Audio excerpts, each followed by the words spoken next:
भक्ति ज्ञान संकल्प चैनल पर आपका स्वागत है। प्रिय भक्तों, क्या आपको पता है कि गौ माता ने समस्त स्त्रियों को ऐसा कौन सा श्राप दिया था जिसकी वजह से आज तक समस्त नारी जाति को वह श्राप भोगना पड़ रहा है। गौ माता का एक ऐसा श्राप जिसे टाला नहीं जा सका, उसी की वजह से आज भी समस्त नारी जाति को वह श्राप भोगना पड़ रहा है। वह श्राप कौन सा था, चलो मैं तुम्हें एक कथा के माध्यम से बताता हूँ। लेकिन उससे पहले आपसे निवेदन है कि जो भी भक्त हमारे चैनल पर नए हैं तो इस वीडियो को लाइक करें और चैनल को सब्सक्राइब कर लें और साथ में घंटी का बटन जरूर दबाएं ताकि हमारी हर नई भक्ति वीडियो का नोटिफिकेशन आप तक सबसे पहले पहुंच जाए। भक्तों, एक समय की बात है जब भगवान श्री कृष्ण अपनी राजगद्दी पर विराजमान थे, तब उनके पास देवी सत्यभामा जाती है और कहती हैं, हे प्रभु, आज मुझसे मेरी एक दासी ने पूछा कि पहले स्त्रियों के बच्चे होते थे तो वह पैदा होते ही चलने लगते थे, परंतु अब ऐसा नहीं है। यह क्यों प्रभु? मुझे इस प्रश्न का उत्तर मालूम नहीं था, इसलिए आज मैं आपके पास आई हूँ। कृपया मुझे इस प्रश्न का उत्तर बताएं। तब श्री कृष्ण कहते हैं, हे सत्यभामा, तुम्हारा यह प्रश्न समस्त स्त्री जाति के लिए अत्यंत महत्वपूर्ण है। अगर तुम इस प्रश्न के उत्तर को जानना चाहती हो तो ठीक है, मैं तुम्हें एक कथा सुनाता हूँ। तुमको इस कथा के माध्यम से पता चल जाएगा कि किस वजह से अब स्त्रियों के बच्चे पैदा होते ही चल नहीं पाते हैं। तब देवी सत्यभामा कहती हैं कि हे प्रभु, मैं इस कथा को पूरा सुनूंगी, कृपया आप मुझे कथा को सुनाइए। तब श्री कृष्ण कहते हैं कि हे सत्यभामा, एक नगर में एक रामू नामक व्यक्ति रहता था। रामू एक स्वार्थी व्यक्ति था। रामू के पास में एक गाय थी। वह गाय दूध देती थी और रामू उस गाय को हरा भरा चारा खिलाकर उसका दूध निकाल करके उस दूध का क्रय विक्रय किया करता था। श्री कृष्ण कहते हैं कि हे सत्यभामा, रामू गाय का दूध खुद भी पीता था, अपने परिवार वालों को भी पिलाता था। उसके दूध की वजह से ही रामू अपने घर की दिनचर्या चलाता था। श्री कृष्ण कहते हैं कि हे सत्यभामा, धीरे धीरे रामू का समय इसी तरह से व्यतीत हो रहा था। कुछ दिनों बाद ही एक समय ऐसा आया कि जब रामू को गाय ने दूध देना बंद कर दिया। जैसे ही गाय ने दूध देना बंद कर दिया तो रामू ने उस गाय को हरा चारा डालना बंद कर दिया और एक दिन रामू ने गाय को बहुत मारा पीटा और उस रामू ने उस गाय को घर से ले जाकर जंगल में छोड़ दिया। अब वह गाय बेचारी अकेली पड़ गई।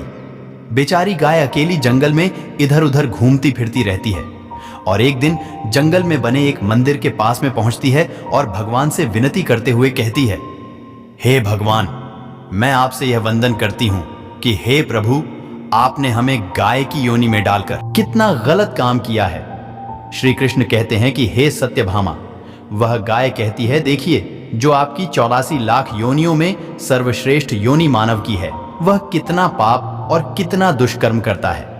वह गाय आगे कहती है, जब तक मैं दूध देती रही तब तक उस व्यक्ति ने मुझे अपने घर पर रखा। जैसे ही मैंने दूध देना बंद कर दिया, उसके बाद में उसने मुझे चारा भी नहीं डाला। इतना ही नहीं, उसने तो मुझे घर से बाहर ही निकाल दिया। अब मैं इधर उधर भटक रही हूँ। अब जंगल में चारा खाकर मैं अपने पेट को भरती हूँ और गुजारा करती हूँ। हे भगवान, आपने जो सर्वश्रेष्ठ योनि बनाई है प्रभु, यह तो कितनी स्वार्थी और लालची योनि है। श्री कृष्ण कहते हैं कि हे सत्यभामा, धीरे धीरे समय व्यतीत होता चला गया।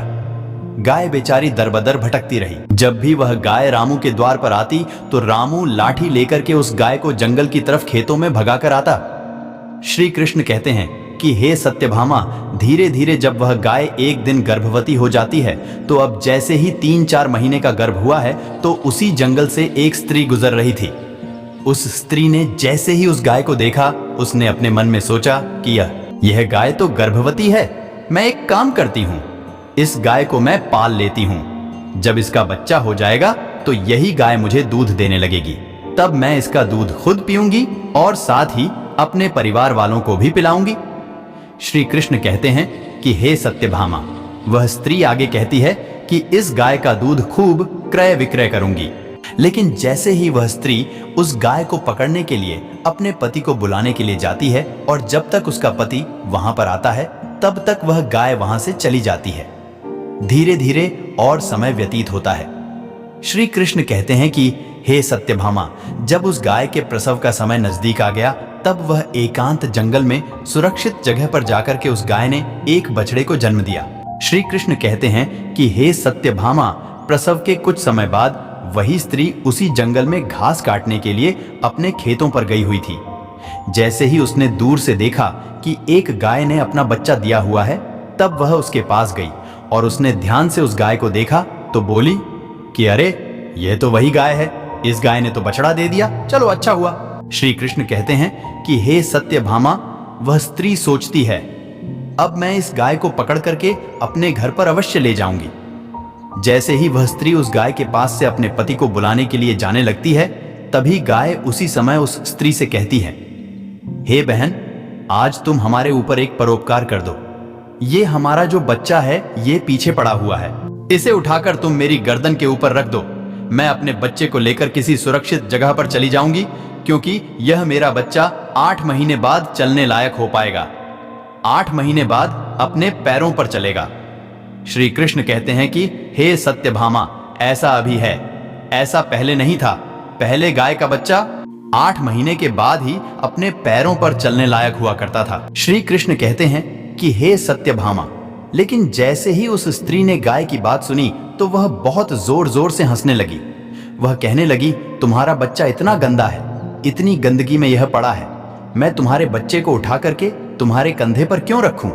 मैं तुम्हारे ऊपर यह परोपकार क्यों करूं? जैसे ही उस स्त्री ने उस गाय का बहुत मजाक बनाया, उस समय गाय बेचारी असहाय थी, वह अपने बच्चे को उठा नहीं सकती थी।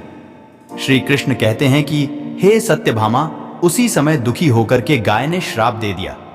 उसने श्राप देते हुए कहा कि जाओ, आज तुम्हारा बच्चा जन्म लेने के बाद तुरंत चलने लगता है, लेकिन आज मैं श्राप देती हूं, तुम्हारा बच्चा जन्म लेने के 8 महीने बाद ही अपने पैरों पर चलने लायक होगा।